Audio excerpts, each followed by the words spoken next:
What are your thoughts on AI, especially ChatGPT? As an engineer, I always have to side on the side of innovation. And I feel that AI is just another form of innovation. So specifically for marketers, you're trying to put together a blog post, you're trying to put together something, and let's say it's going to be a ton of research to understand all the different pieces of what you're trying to put together. So what we look at ChatGPT as a research tool. So you could go into ChatGPT and say, hey, I need to learn, and this is something specific for K through 12, Alyssa's Law. How do I do a bunch of research about Alyssa's Law and get it into a blog post format that's specific to PA systems? Mm-hmm. Well, you know what? ChatGPT helped me do that. And it really brought down the amount of research time I would have done from probably a week to literally minutes.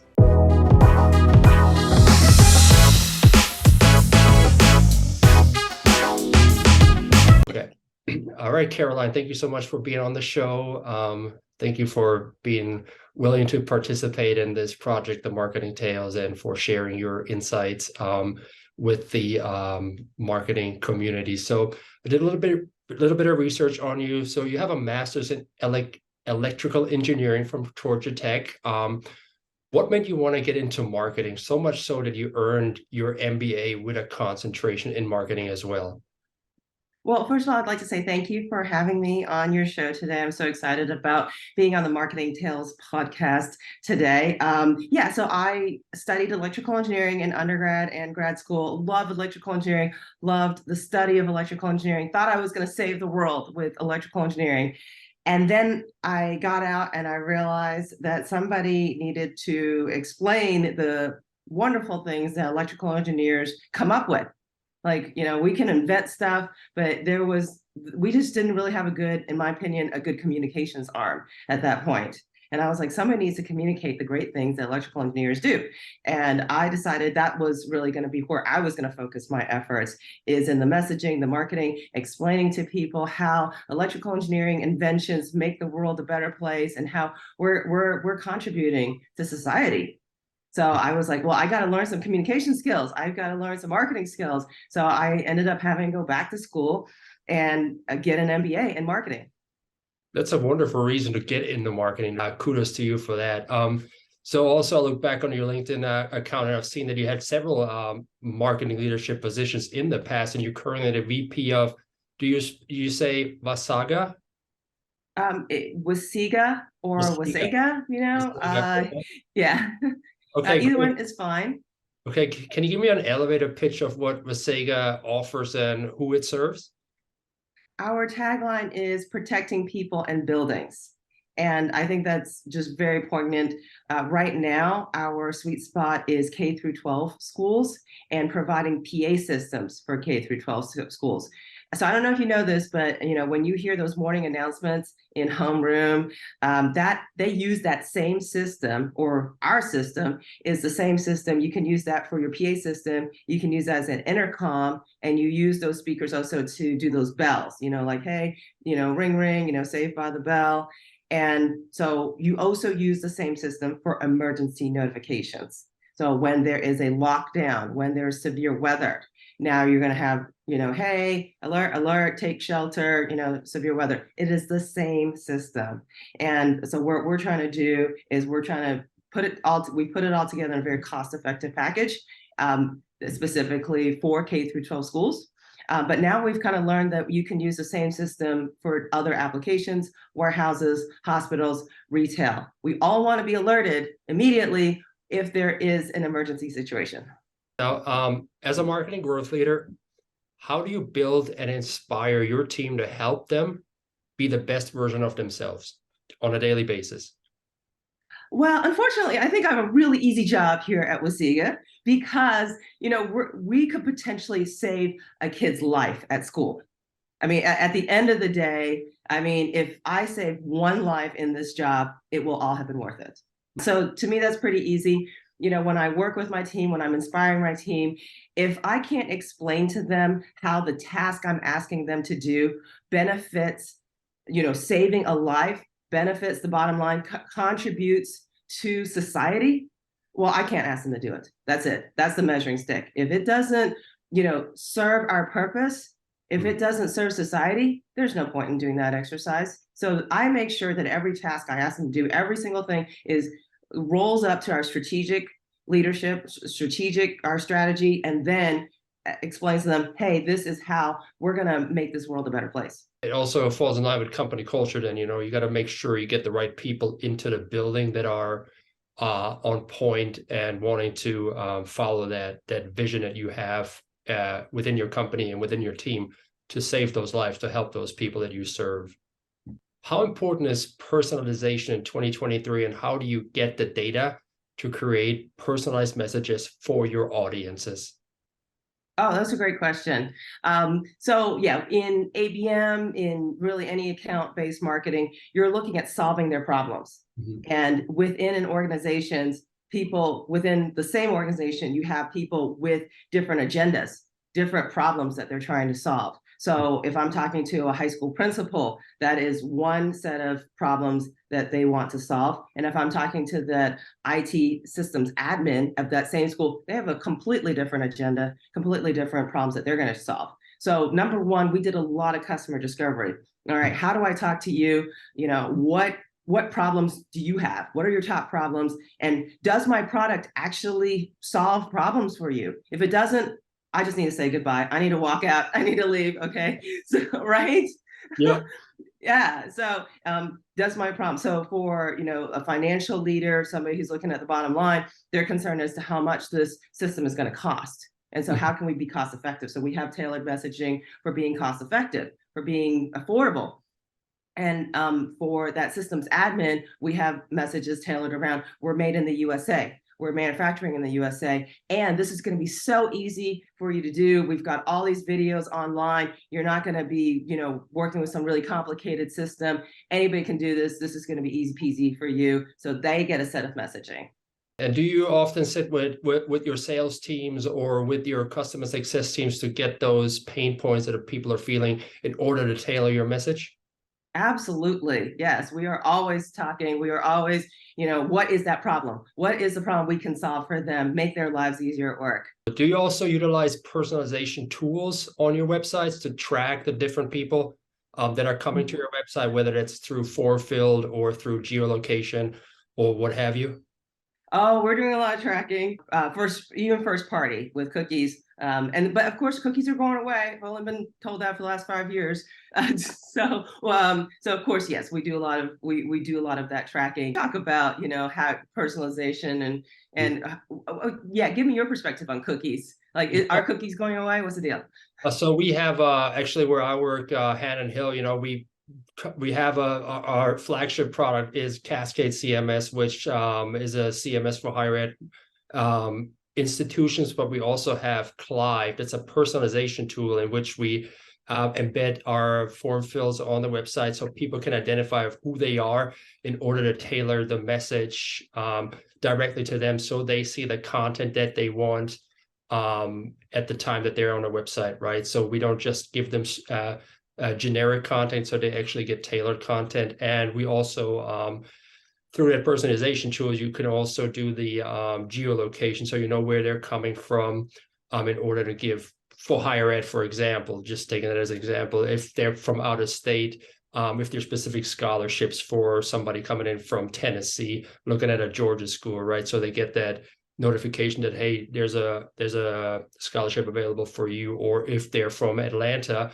and our school is Georgia Tech, they're getting information about some open house that's upcoming, tailoring the message directly to them and to their needs. Now, next question, when it comes to content marketing, what are your 3 main types of contents you suggest businesses to use that are working with educational clients that they should focus on? Is it like blog posts? Is it video content?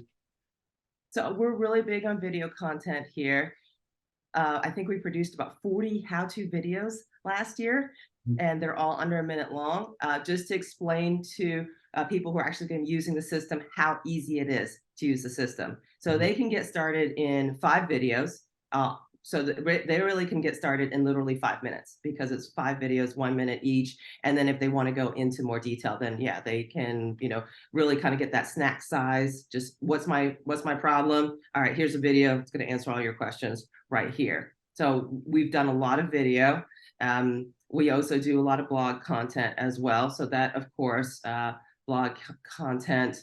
And then, of course, we're looking into podcasting like you're doing right now. But there's just a plethora of just, you have all this content, and then what do you do with it? And we really don't think, okay, you pick your medium and then we don't believe in that. We believe you look at your content. Yep. What is the best way to present that content? Is it visual? If it's visual, then yeah, I've got to make a video about it. If it's SEO, if it's I want to capitalize on some keywords, on stuff that we know, and I want to get into that, I want to play nice with Google, get into that SEO, then yeah, it's a blog post. So it's really about the content. Content is king. It always has been, always will be, and just exploiting that channel, that medium, to really explode so that you can tell people what you know about. Be that thought leadership authority. I always believe in working smarter, not harder, and always repurposing the content that we have, whether it's a blog post, making them into a video. If you have an FAQ list, like you said, do the one bite-sized 1 minute videos. Where are you posting those videos? Is it on YouTube, YouTube Shorts? Is it TikTok? We do YouTube.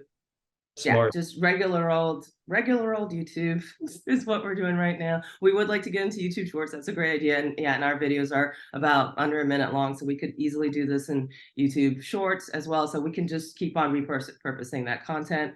You bring up repurposing content. Recently, what we did, we had a bunch of case studies. We've interviewed a bunch of customers, talked about the problems we solved for them, and they were all available on the website. We just published a bunch of case studies on the website. It was great. Recently, what I did to repurpose that content was I made it into a big PDF, and now it's an ebook. And now you can download an ebook of all of our case studies in one shot, and it's this beautiful flip book, type thing, and it's got beautiful graphics, and we just beautified some of our case studies. And now it's an ebook. So that's another medium that you can use if somebody wants the whole, wants everything without having to click through every case study. That's smart. I should do that. Do you use that ebook as gated content? Yes, we do. Yeah. You gotta get that information somehow, Yeah, it's our lead magnet. We just launched it last week, actually. So still early to tell, but you can get all the content on our website for free, no gates. Like every case study, you just click on it. No, that makes sense. I have to do that. I will do that. I like that idea. Great point. So, AI is big right now, especially ChatGPT. What are your thoughts on AI, especially ChatGPT, and how digital marketers should utilize the tool? Should they fear it or should they embrace it, and why? Ooh, I love that question, especially as somebody with an electrical engineering background. And so, when we were working on computers a long time ago, that was always a fear. Oh, robots are going to take over the world, And as somebody who spent a lot of time studying electrical engineering, robots are not going to take over anything. Okay, they only do what you make them do, and sometimes they don't even do it correctly. Okay, it's kind of annoying.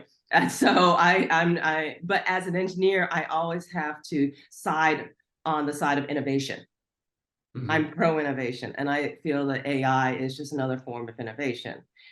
So specifically for marketers, you're trying to put together a blog post, you're trying to put together something, and let's say it's going to be a ton of research to understand all the different pieces of what you're trying to put together. So what we look at ChatGPT as a research tool. So you could go into ChatGPT and say, hey, I need to learn, and this is something specific for K through 12, Alyssa's Law.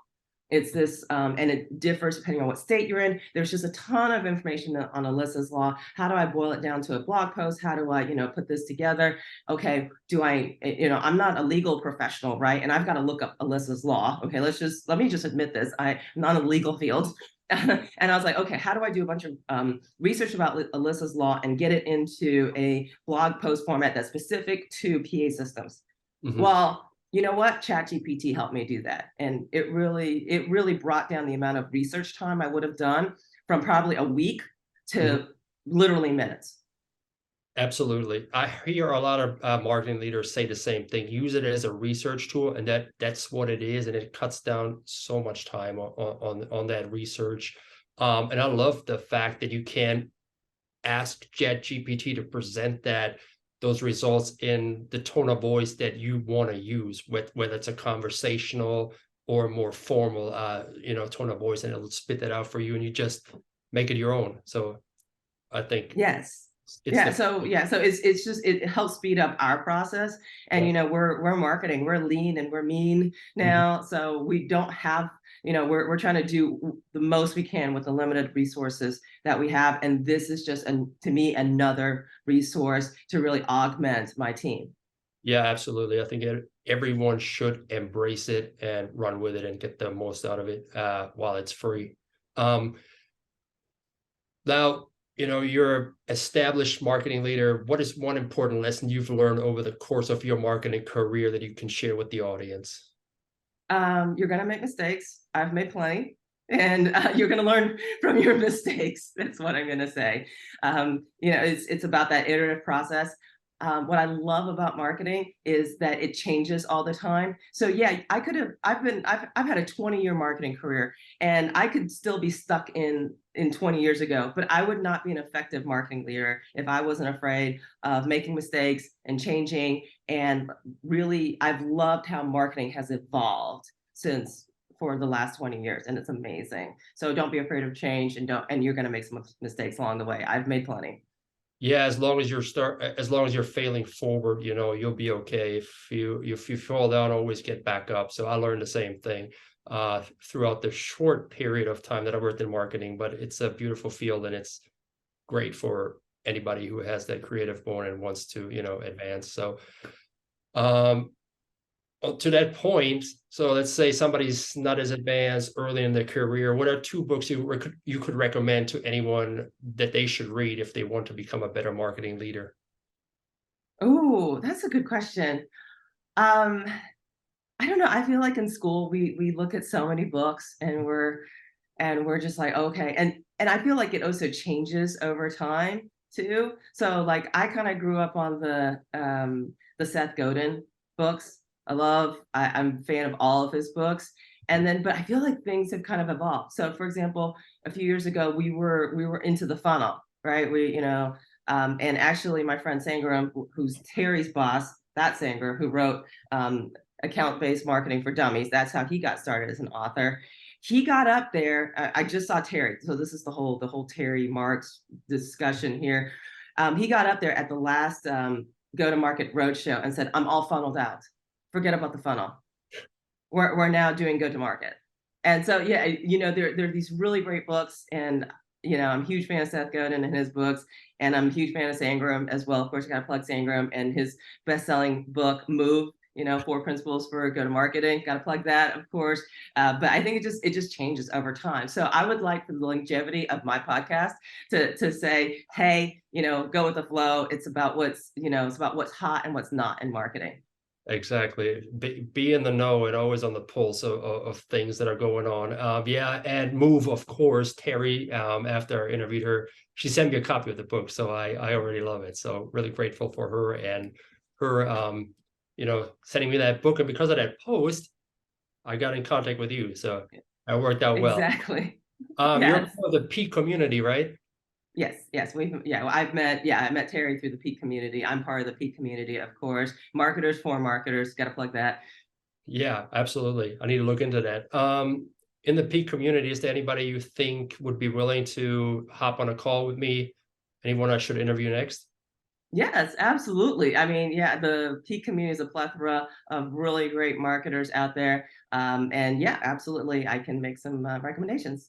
Okay, great. Just send me one, send me a name or two, and or even just a joint message, introducing me if you'd like, and I would really appreciate it. And that's all I had for you today. Thank you so much for being on the Marketing Tales. If anyone wants to connect with you or reach out to you, what's the best way to reach you? On LinkedIn, I'm Caroline Dunn. On LinkedIn, I think you'll link over to my LinkedIn profile, right? Yeah, I'll Okay, tag you. yes. So, I'll tag you for yes. sure. Okay, Caroline Dunn. Okay. Thank you so much for being on the show, and hope you have a great day, and we'll be in touch. All right. Thank you so much for having me on your show. I appreciate it.